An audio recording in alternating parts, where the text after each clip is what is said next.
Good morning, y'all. Welcome to another episode of Spanish 101 for people who don't speak any Spanish. Today we're doing valorative verbs.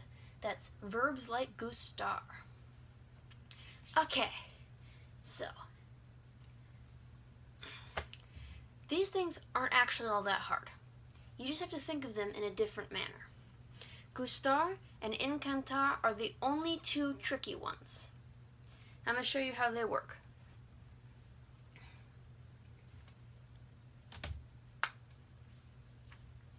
Gato. Me gusta el gato. This is your subject. Me, that's yourself. This is your object. And this, of course, is your verb. And in English, we get confused because we say, I like the cat. Subject first, then verb, then object. But you can switch it around too. You can say it in this passive tense. You've probably been told by your English teachers to avoid passive tense at all costs. I am pleased by the existence of cats. Technically, I think you're actually switching subject and verb here, but the point is, cats, cats. The thing that's doing the pleasing is second. The thing that's getting pleased is first.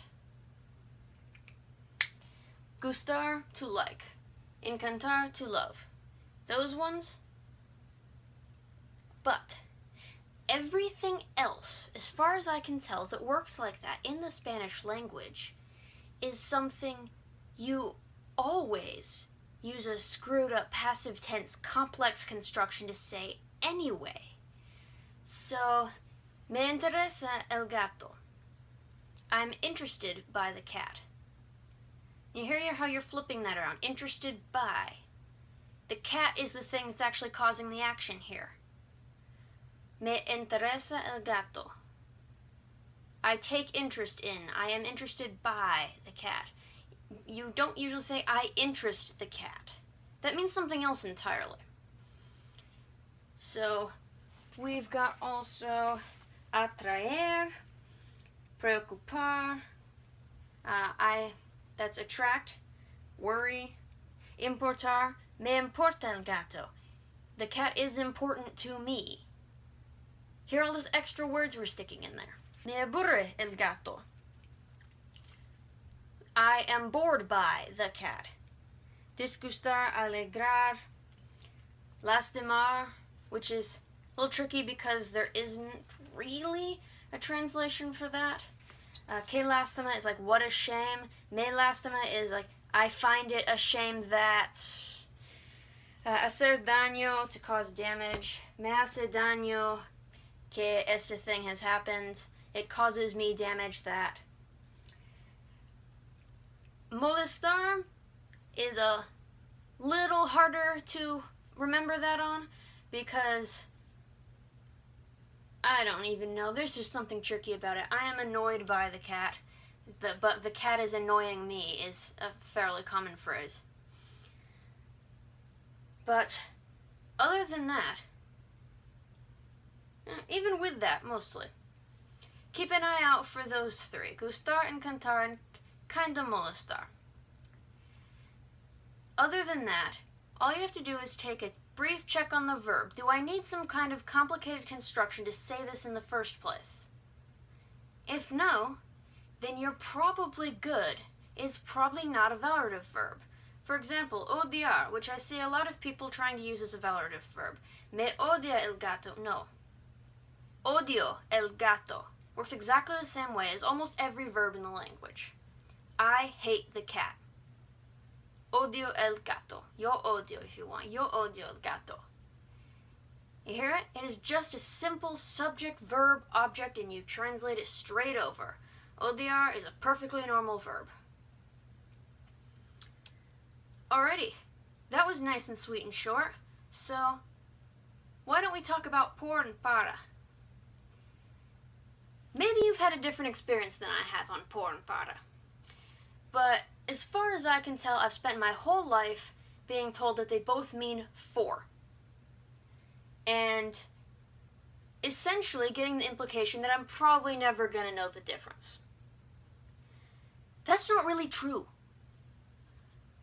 So, almost exclusively, when we would say for or to, then we use in Spanish para.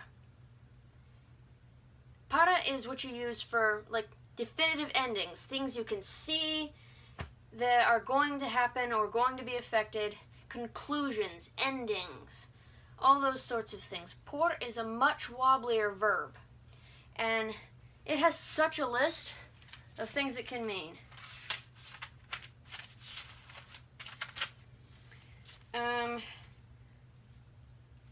Let's see. Because, around, per, and via are just some of the things that we'd translate a por into. There are two notable exceptions that we would use for, but note that it's not the same kind of for. And that would be gifts.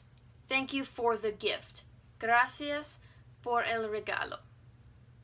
But that's not really an ending, you see that? That's not at all the same as voy para la casa. I'm going to the house. Or that's a two. Where else? Esto es para la fiesta. This is for the party. See the difference? Thank you for the gift is that for is really more like thank you because of the gift. That's just not a thing we can say. And the other one is change. So I swapped my boyfriend for yours is the example the book had.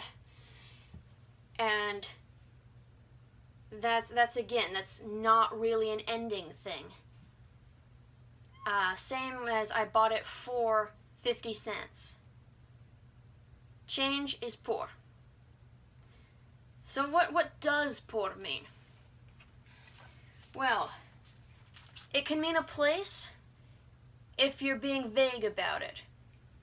Por el parque, around abouts the park. Por la mañana, sometime in the morning time frame. Distribution, I've got one of these per kid. Tengo uno por niño. Via is medium. Llamo por teléfono. Or that could be by, I guess. By telephone, by email. And then just cause and change, which I already mentioned. Well, sort of. Cause, that can be used in a number of ways that doesn't have to do with receiving presents. For example, and this is my favorite thing, you can say, fuimos temprano por el viento. Or even por viento. Fuimos a la playa por viento. Which translates directly to, we left the beach early because wind. And I love that because that's a teenager thing to say. Because wind. And that's not proper English. And yeah, that's exactly a thing we can say. And that's a because kind of thing. So that's also por. And para, that's destination, finality, direction, and exact timing. Pretty much everything else. Everything you'd say for or to for. Haha. That's the trouble with teaching language. You end up with sentences like, say for or to for. Anyway, I hope that cleared these things up for you a little bit. And I currently have no plans for the next video, partly because I'm running low on ideas, and partly because I'm going back to college in a couple weeks. So if anybody has any burning desire for a video, you should shoot me a comment. Tell me if you want to see something. Other than that, hasta luego.